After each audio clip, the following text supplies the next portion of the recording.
Bonjour les amis, salam alaikum. Ça fait longtemps qu'on s'est pas vu. Je reviens avec une première vidéo sur les chimpanzés. Le titre de la vidéo c'est Sniff Sniff. Qu'est-ce qu'il vous a fait Sniff? Et vous allez comprendre pourquoi Sniff Sniff et pourquoi cette vidéo sur les chimpanzés. Qu'est-ce que ça a à voir avec les gamma, les oméga, les alpha, les bêta, les sigma. Bon, cette vidéo aurait pu s'appeler la Grande Guerre des chimpanzés. Mais j'ai préféré l'appeler Sniff Sniff. Alors, on est en Tanzanie en 1974, dans un parc qui s'appelle Gombe. C'est c'est un parc naturel. Alors, Godi, c'est un jeune chimpanzé qui se prélasse sur une branche sur un arbre. C'était une après-midi magnifique. Le gars, il était là, tranquille, sur un arbre. Il était affalé sur des branches, tranquille. Et tout d'un coup, il commence à entendre des bruits lointains. Et puis ces bruits ont commencé à se rapprocher et se multiplier. Il y en avait un petit peu partout autour de lui.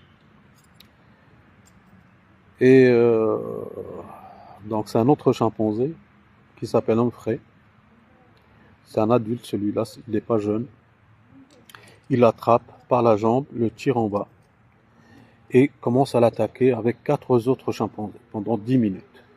Donc une attaque de chimpanzé, c'est vraiment violent. Et c'est comme ça que tout a commencé, que notre histoire a commencé. On était en 1974.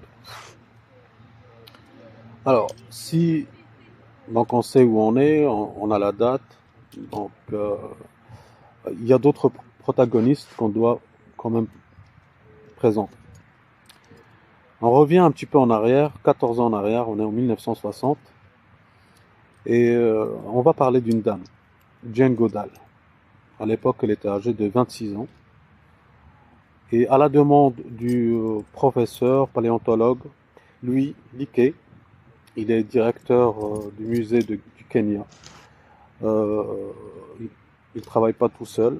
Donc à côté de Jane Goodall, il y avait une autre dame qui s'appelait Anne Poussey.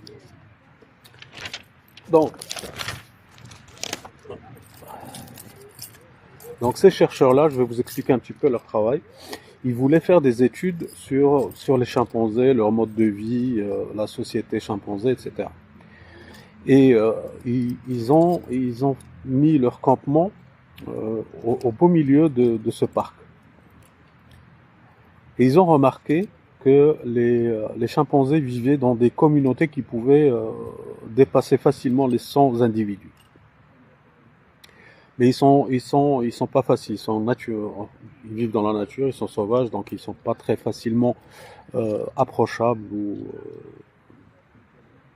on peut pas les sociabiliser, on peut pas s'en approcher facilement.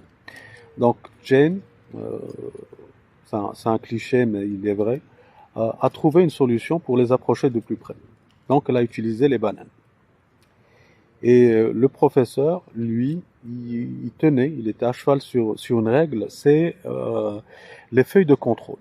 Les feuilles de contrôle, comment ça marche? En fait, c'est une feuille, d'ailleurs on les utilise aujourd'hui, c'est les tables Excel, c'est les tables statistiques.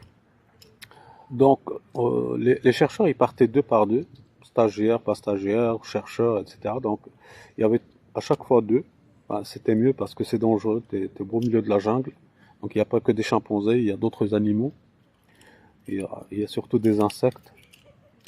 Et ils partaient à deux. Donc il y en a un, il s'occupait de l'environnement. Donc il suivait un chimpanzé en particulier, et un, il regardait et il marquait tout ce qui se passait dans l'environnement. Vu qu'il était là, lui il s'occupait pas particulièrement du chimpanzé en question, mais il s'occupait de l'environnement. qu'est-ce qui se passe, etc. Combien il y a de chimpanzés, est-ce qu'on connaît leur nom, quel âge, etc. Qu'est-ce qu'ils ont mangé, où, quand. Et vraiment, c'était à la seconde près, pour ne pas dire à la minute. Et l'autre chercheur, ou stagiaire, ce qu'il devait faire, c'est qu'il devait suivre un chimpanzé en particulier pendant toute une journée. Alors, vous imaginez bien que ces gens-là, ils vont pas vivre dans la jungle 24 heures sur 24. Ils doivent rentrer, se doucher, manger, faire leurs besoins, etc. Donc, c'est des êtres humains, ils vont pas vivre comme des chimpanzés. Donc, ils partaient le matin, ils revenaient le soir. Alors, à chaque fois, si tu devais aller chercher un chimpanzé et le suivre, donc déjà le trouver, ça pourrait te prendre des jours. Donc, ils ont trouvé une solution pour les attirer. C'est qu'ils ont mis un poste de nourriture et ils mettaient de la nourriture pour les chimpanzés pour qu'ils puissent bien sûr venir et eux les trouver facilement. Et Jane a trouvé une solution pour se rapprocher plus des chimpanzés, c'est les bananes. Bon, tu vas me dire c'est cliché, mais c'est comme ça. Donc Jane a trouvé que c'était une solution plus facilement attirer les petits, après les femelles, etc. Donc, faire gentil, copain avec eux. Alors, ils ont remarqué une première chose, c'est que il y avait trois groupes, si tu veux, il y a trois grands groupes de chimpanzés. Il y en a un qui vit au nord, et ils les ont appelés les moutons-bas. Il y en a un au sud, c'est les calandés. Et ceux du milieu, c'est ceux qui nous intéressent le plus, c'est les Kasekela. Alors, les Kasekela, en 1970, Jane remarque un comportement étrange. Et c'est là qu'on est revenu un petit peu, on s'approche de 74. Donc on est en 1970. Alors, elle a commencé à remarquer certaines choses par rapport à la vie sociale des chimpanzés. Donc,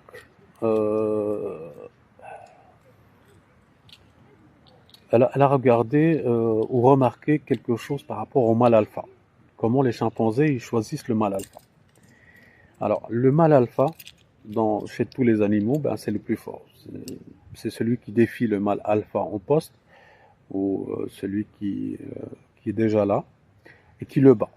Dans un combat à la régulière, singulier, un contre un, et il le bat. Et il prend sa place. Alors,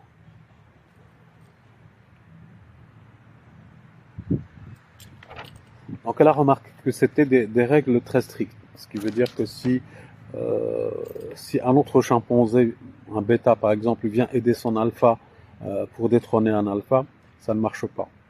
L'alpha qui est battu ou qui est vaincu, il reste en place.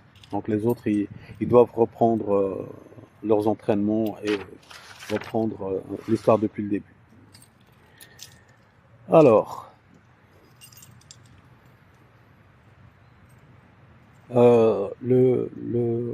l'alpha vaincu doit absolument pousser un cri de soumission pour que le combat s'arrête et qu'il perd sa place de alpha.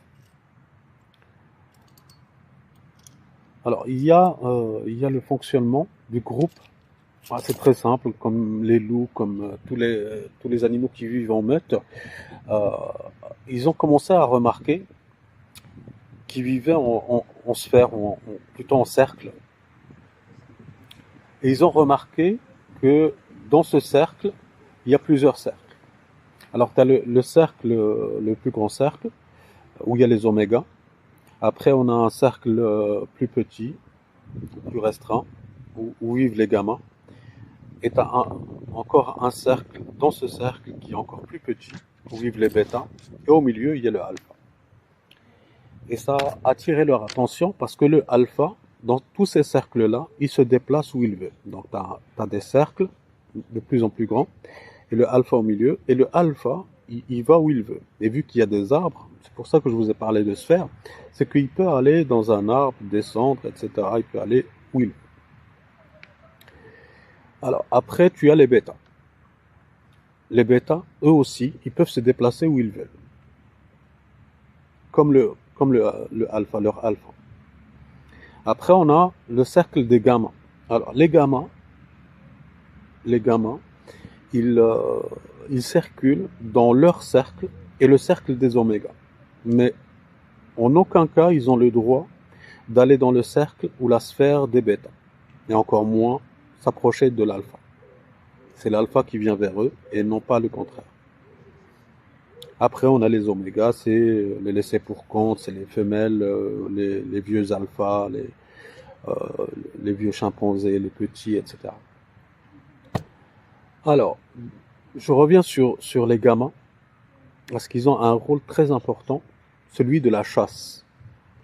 Et oui, vous m'avez bien entendu, les chimpanzés chassent des singes plus petits. Et c'est très élaboré. Alors, à l'époque, les gens, ils connaissaient pas les chimpanzés. Les chimpanzés, pour eux, c'est des animaux gentils, dociles, cute. Mais ce que je vais vous raconter n'a rien à voir de gentil, ni cute, ni sociable, ni quoi que ce soit. Écoutez bien jusqu'à la fin. Alors,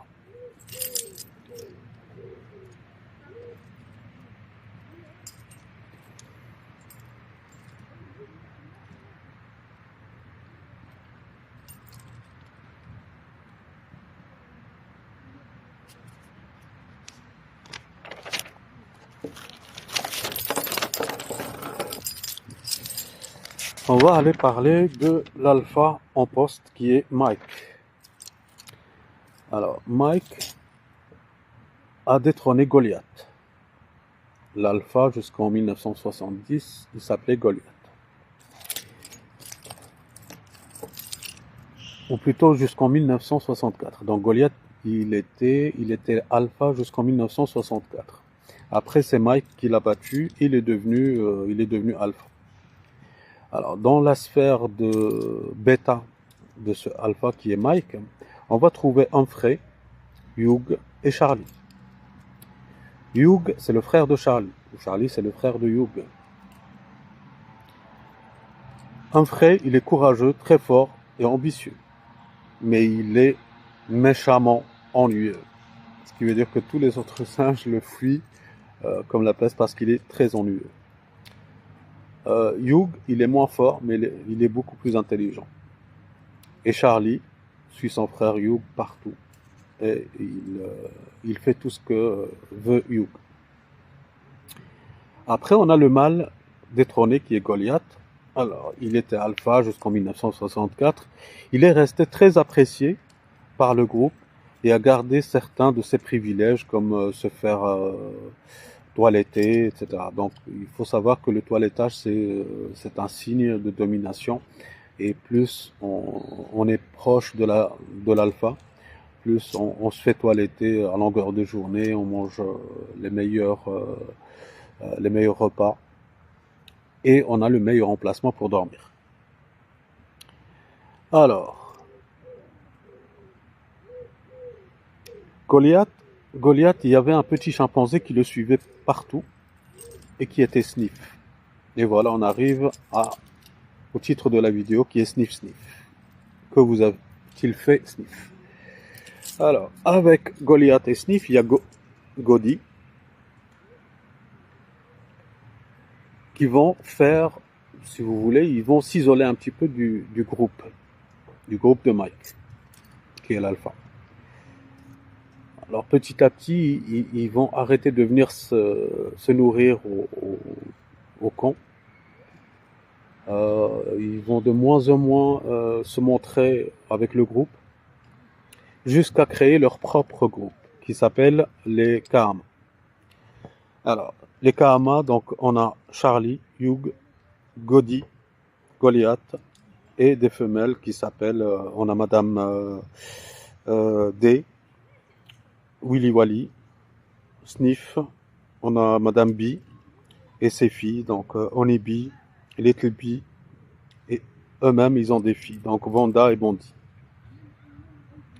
Alors ce groupe-là, les Kahama, ils vont s'isoler, ils vont partir tout seuls dans leur coin.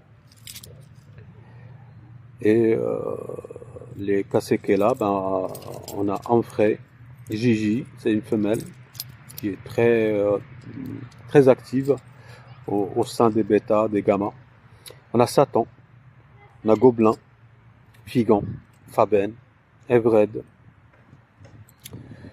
on a Chéri, Joméo, Hugo.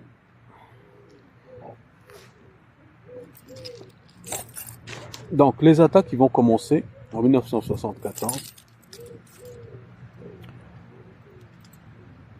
ils vont commencer avec, comme on a vu au début, ils ont commencé avec le premier mâle qui est Godi. Donc ils ont pris Godi pendant 10 minutes, ils l'ont tabassé. 2 mois après, ou plutôt quelques jours après, quelques semaines après, c'est au tour de D. Donc on a Chéri, Gigi, Evered et Joméo qui lui tombent dessus. Il le tabasse pendant 20 minutes. 20 minutes, c'est lent. Quand on est à 4 contre 1, c'est très lent. 2 mois après, il a été vu diminuer, traumatisé. Donc, ça n'allait pas. Alors, 2 mois après, comme je vous ai dit, il a été vu vraiment très diminué, très faible, etc. En février 1975, Faben, Figan, Satan, Joméo et Humphrey, il tombe sur Goliath, le vieux alpha. Une attaque vraiment très violente. Ils l'ont piétiné, l'ont tabassé, frappé et déchiqueté avec leur croc. Il est mort aussi. Après, c'était Madame B. Et Madame B, c'est l'attaque la plus violente. Parce que Madame B, c'est une vieille guenon qui est vraiment très tenace. Alors, l'attaque de Madame B, elle s'est faite en 4 phases. Ils l'ont attaqué une première fois. Ils ont repris leur souffle pendant 2-3 minutes. Ils ont repris. Et à chaque fois, elle se relève. Ça a duré, je crois, 2 à 3 heures. Mais à aucun moment, elle a laissé tomber. Et à chaque fois, elle se relevait pour les défier. Et ce n'est pas eux qui vont la tuer, c'est la polio. Donc, elle a eu la maladie de la polio, et c'est ce qui l'a fini. Mais bon, entre-temps, Madame B, elle a survécu pendant quelques jours, quelques semaines. En fait, il revenait à chaque fois, il revenait l'attaquer. Donc, vu qu'elle était diminuée, elle ne pouvait pas se déplacer très vite. Hein. Et la dernière attaque qu'elle a subie, c'était devant sa fille Little B. Une attaque de Joméo, Satan, Chéri et Figan. Après de longues minutes, Satan et Figan la rechargent jusqu'à ce qu'elle tombe. Elle se relève et ainsi de suite. Alors 2 jours après, c'est Jane qui découvre Madame B sous un arbre. À côté d'elle, sa fille, en ébis cette fois.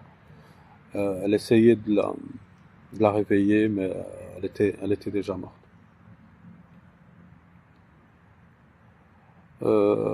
Alors Onebi, elle a été traumatisée par ce qu'elle a vu, par la mort de sa maman, et elle est revenue avec le groupe initial.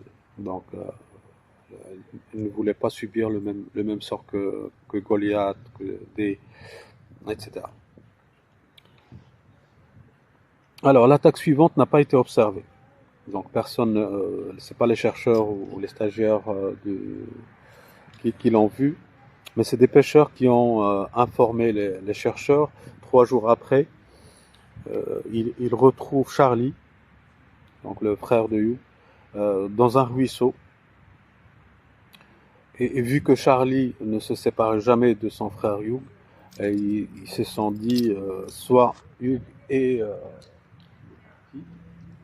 soit Hugh s'est sauvé, soit il est mort. Après, c'était le tour de Willy Wally. Lui, il était déjà diminué parce qu'il a eu la polio. Et je pense aussi qu'il a été attaqué vu que avec la polio, tu vas pas te déplacer, tu n'es pas en forme. Donc s'il te tombe dessus, et c'est sûrement parce qu'eux, ils les cherchaient. Ils les cherchaient pour les finir. Alors, en 1977, si vous remarquez, c'est que ça s'est passé en plusieurs mois, plusieurs années. Donc Figon, Gobelin, Satan, Joméo, Chiri, Evred,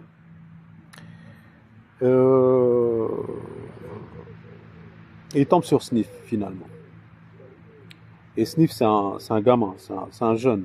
Il est vraiment petit, Sniff.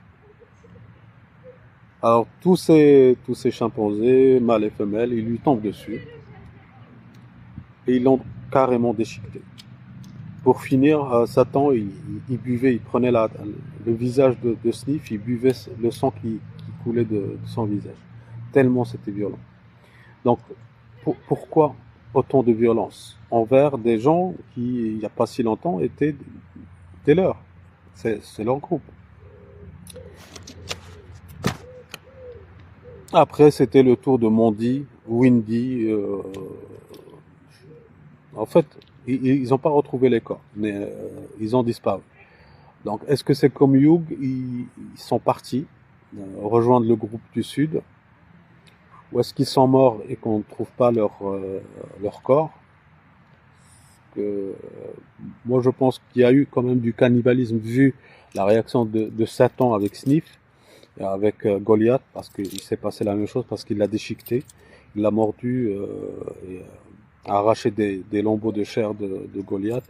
Donc Sniff, il a bu le sang de son visage, il prenait son visage et il ouvrait sa gueule pour que le sang coule directement dans sa gueule.